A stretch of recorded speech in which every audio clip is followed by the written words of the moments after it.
Railway ते Shyam YouTube channel पर आप सभी लोगों का स्वागत है। जैसा कि आप लोग जानते हो कि आरआरबी एनटीपीसी में जो 12th लेवल का एग्जाम की डेट है क्लियर हो चुकी है। अगर आप वास्तव में सिलेक्शन लेने के लिए सोच रहे हो तो ये वीडियो आपके एग्जाम के लिए सबसे ज़्यादा महत्वपूर्ण हो जाती है। तो आज की इस वीडियो को आपको शुरू से लेकर के एंड तक है फुल वॉच करते रहें। और लगातार मैंने 12th लेवल के लिए जितने भी प्रैक्टिस सेट कराए, अगर आप सारे सेट कर ले जाते हो तो मैं गारंटी के साथ करूँगा इस बार आपका सिलेक्शन होना तय हो जाता है। और करंट अफेयर की क्लास भी आपके लिए मैं एनटीपीसी 12th लेवल के लिए कराने वाला हूँ, तो उसे भी आप लोग देखते रहिए। चलिएगा फिर शुरू करते हैं आज का अपना ये एनटीपीसी स्पेशल सेट।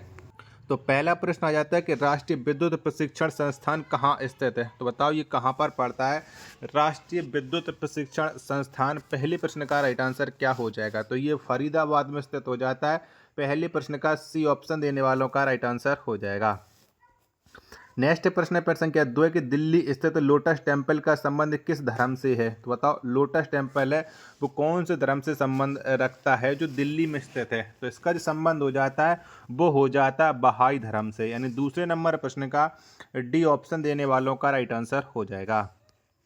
नेक्स्ट प्रश्न आ जाता है आपके सामने प्रश्न संख्या 3 है कि संविधान के किस भाग में नागरिकता का उल्लेख है।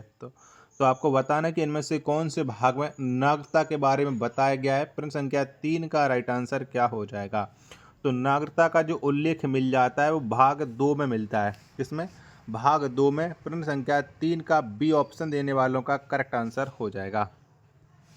चलिएगा अगला प्रश्न आ जाता है प्रश्न संख्या 4 है कि मैकमोहन रेखा का निर्धारण किस वर्ष से किया गया। तो बताओ कब हुआ था मैकमोहन रेखा का निर्धारण। प्रश्न संख्या 4 का राइट आंसर क्या हो जाएगा।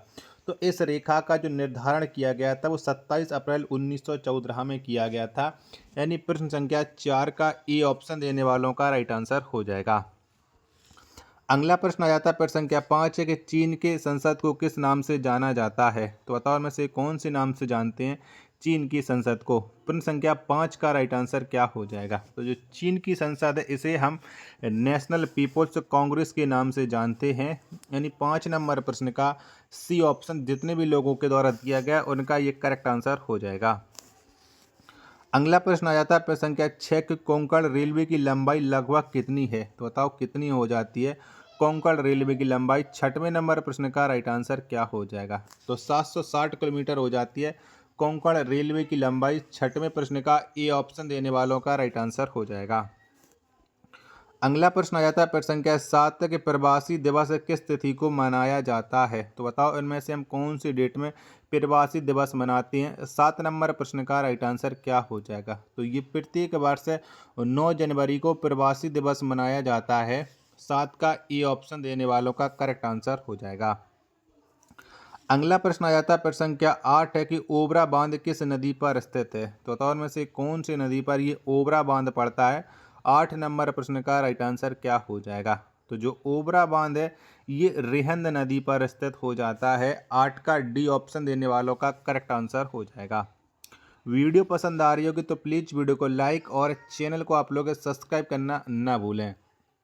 9वें नंबर का प्रश्न आ जाता है कि भारतीय संविधान में समवर्ती सूची किस देश से ली गई है। तो बताओ कौन से देश के से समवर्ती सूची को लिया गया। 9 नंबर प्रश्न का राइट आंसर क्या हो जाएगा। तो जो समवर्ती सूची है इसे ऑस्ट्रेलिया से लिया गया है। 9 का बी ऑप्शन देने वालों का करेक्ट आंसर हो जाएगा। चलिएगा अगला प्रश्न आ जाता है प्रश्न संख्या 10 है कि विश्व खाद्य दिवस किस तिथि को मनाया जाता है। तो बताओ कब मनाते हैं विश्व खाद्य दिवस। प्रश्न संख्या 10 का राइट आंसर क्या हो जाएगा। तो प्रत्येक वर्ष 16 अक्टूबर को विश्व खाद्य दिवस मनाया जाता है। 10 का सी ऑप्शन देने वालों का राइट आंसर हो जाएगा। चलिएगा अगला प्रश्न आ जाता है प्रश्न संख्या 10 है किस विटामिन में कोबाल्ट पाया जाता है। तो बताओ इनमें से कौन से विटामिन में कोबाल्ट मिलता है। 11 नंबर प्रश्न का राइट आंसर क्या हो जाएगा। तो विटामिन B12 में कोबाल्ट पाया जाता है। 11 नंबर प्रश्न का सी ऑप्शन देने वालों का करेक्ट आंसर हो जाएगा। चलिएगा अगला प्रश्न आ जाता है आपके सामने प्रश्न संख्या 12 कि भारत के किस राज्य में पहली बार गैर कांग्रेस सरकार बनी थी। तो बताओ कौन से राज्य में बनी थी गैर कांग्रेस सरकार पहली बार। 12 नंबर प्रश्न का राइट आंसर क्या हो जाएगा। तो ये बनी थी केरल में। 12 नंबर प्रश्न का बी ऑप्शन देने वालों का राइट आंसर हो जाएगा। अगला प्रश्न आ जाता है प्रश्न संख्या 13 कि बंगाल का आतंक किसे कहा जाता है। तो बताओ इन चार ऑप्शनों के अकॉर्डिंग किसको बंगाल के आतंक के रूप में जाना जाता है? 13 का राइट आंसर क्या हो जाएगा? तो ये जलकुंभी को जाना जाता है। 13 का ए ऑप्शन देने वालों का करेक्ट आंसर हो जाएगा। अगला प्रश्न है आपके सामने, प्रश्न संख्या 14 की मानसून की खोज सर्वप्रथम किसने की थी? तो बताओ इनमें से किसके द्वारा मानसून को सबसे पहले खोजा गया था? 14 नंबर प्रश्न का राइट आंसर क्या हो जाएगा? तो जो मानसून हो जाता इसकी जो खोज की गई थी वो हिप्लस के द्वारा की गई थी, यानी 14 का ए ऑप्शन देने वालों का राइट आंसर हो जाएगा। आशा और उम्मीद करता हूँ आप सभी लोगों को ये वीडियो जरूर पसंद आ रही होगी, तो प्लीज़ आप सभी लोग इस वीडियो को लाइक और चैनल को आप लोग सब्सक्राइब करना बिल्कुल ना भूलें।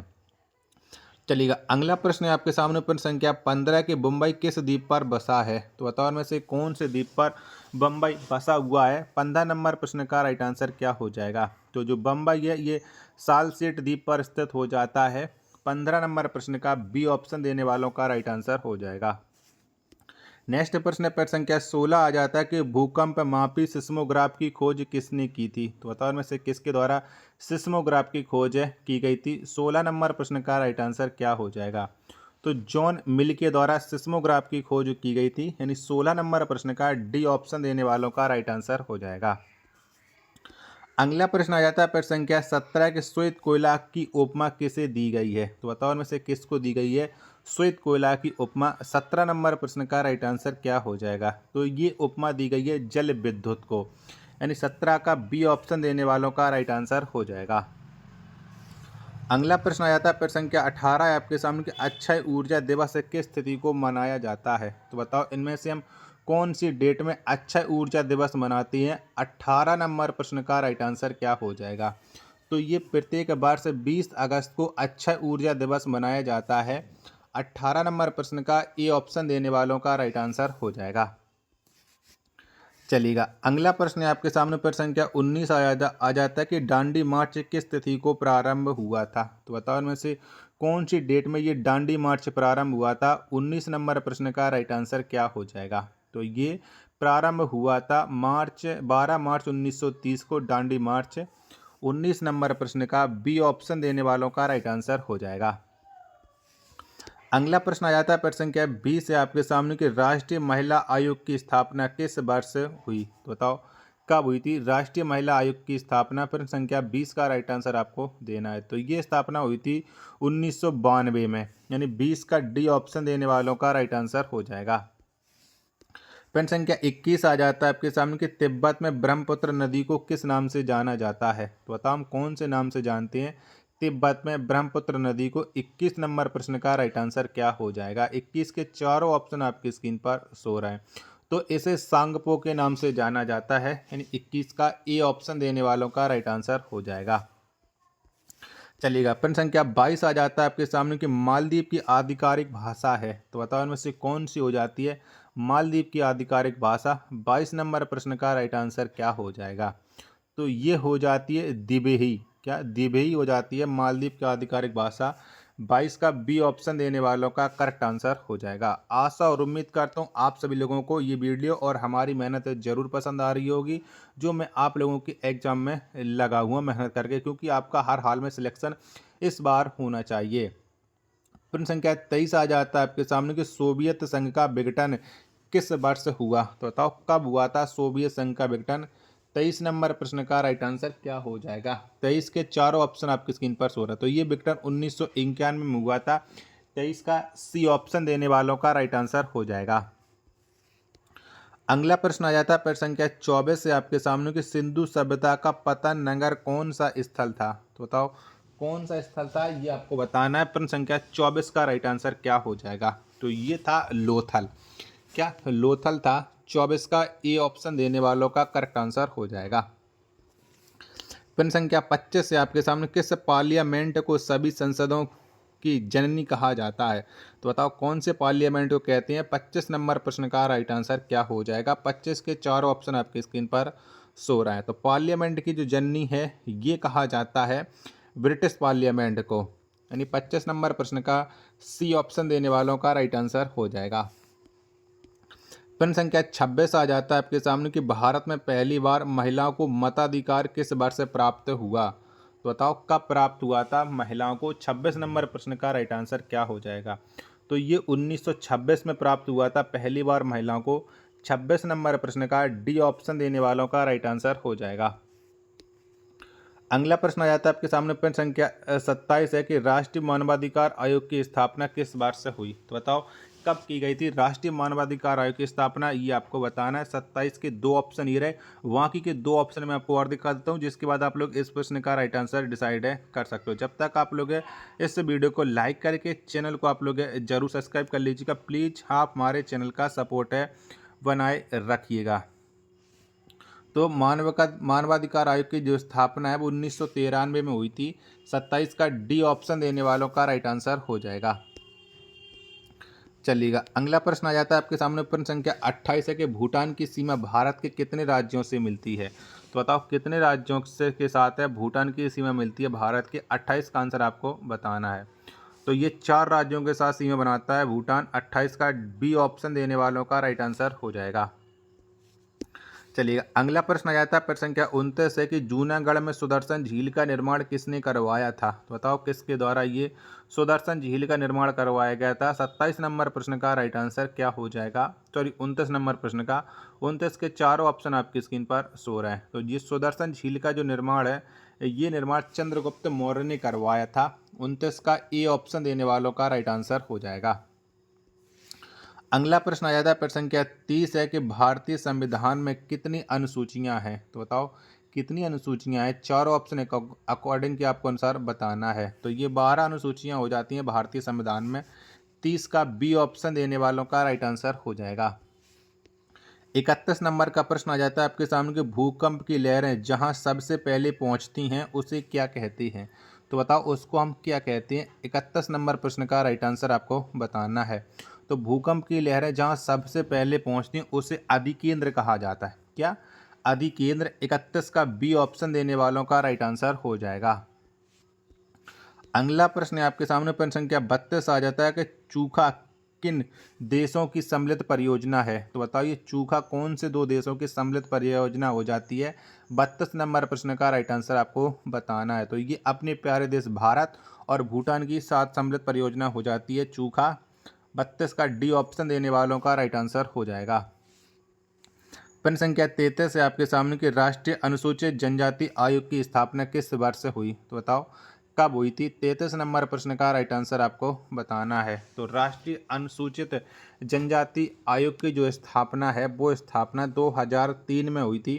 33 का डी ऑप्शन देने वालों का करेक्ट आंसर हो जाएगा।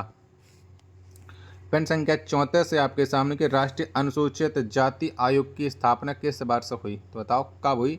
34 नंबर प्रश्न का राइट आंसर आपको देना है। तो ये 1940 में हुई थी राष्ट्रीय अनुसूचित जाति आयोग की स्थापना। 34 का ए ऑप्शन देने वालों का राइट आंसर हो जाएगा।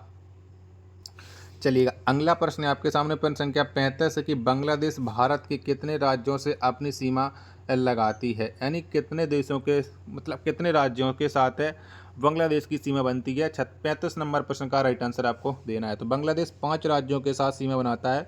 35 का सी ऑप्शन देने वालों का राइट आंसर हो जाएगा। 36 नंबर प्रश्न आ जाता है आपके सामने कि संघ लोक सेवा आयोग की स्थापना किस वर्ष से हुई। तो बताओ कब हुई है संघ लोक सेवा आयोग की स्थापना।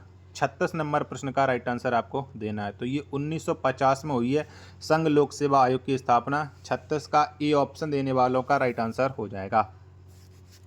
चलिएगा अगला प्रश्न प्रश्न संख्या 37 आ जाता है आपके सामने कि धुआंधार प्रपात कहाँ अवस्थित है। तो बताओ कहाँ पर ये स्थित है धुआंधार जलप्रपात। 37 का राइट आंसर आपको बताना है कि 37 का राइट आंसर क्या हो जाएगा। तो ये जबलपुर में स्थित हो जाता है। 37 नंबर प्रश्न का बी ऑप्शन देने वालों का राइट आंसर हो जाएगा। चलिएगा 38 नंबर प्रश्न आ जाता है आपके सामने, किस अनुच्छेद के तहत संसद को संविधान में संशोधन करने की शक्ति प्रदान की गई है। तो बताओ किसके तहत प्रदान की गई है, कौन से अनुच्छेद के तहत। 38 का आंसर आपको देना है। तो ये अनुच्छेद 368 के तहत शक्ति मिली हुई है। 38 नंबर प्रश्न का सी ऑप्शन देने वालों का राइट आंसर हो जाएगा। नेक्स्ट प्रश्न आ जाता है प्रश्न संख्या 39 से आपके सामने कि निर्वाचन आयोग की स्थापना किस वर्ष से की गई। तो बताओ कब हुई थी निर्वाचन आयोग की स्थापना। तो 1950 में ये स्थापना हुई थी निर्वाचन आयोग की। 39 नंबर प्रश्न का सी ऑप्शन देने वालों का राइट आंसर हो जाएगा। और आज का अंतिम प्रश्न आ जाता है आपके सामने, भारत में सर्वप्रथम पेट्रोलियम की खोज किस वर्ष हुई? तो बताओ सबसे पहले भारत में कब खोजा गया था पेट्रोलियम? 40 और अंतिम प्रश्न का आंसर आपको देना है। तो ये 1860 में खोजा गया था। 40 का सी ऑप्शन देने वालों का करेक्ट आंसर हो जाएगा। आशा और उम्मीद करता हूँ आप सभी लोगों को ये वीडियो ज़रूर पसंद आई होगी। तो प्लीज़ इस वीडियो को लाइक और चैनल को आप लोग सब्सक्राइब करना बिल्कुल ना भूलें। मिलते पर अपने एक और नेक्स्ट वीडियो के साथ, तब तक के लिए धन्यवाद। जय हिंद, वंदे मातरम।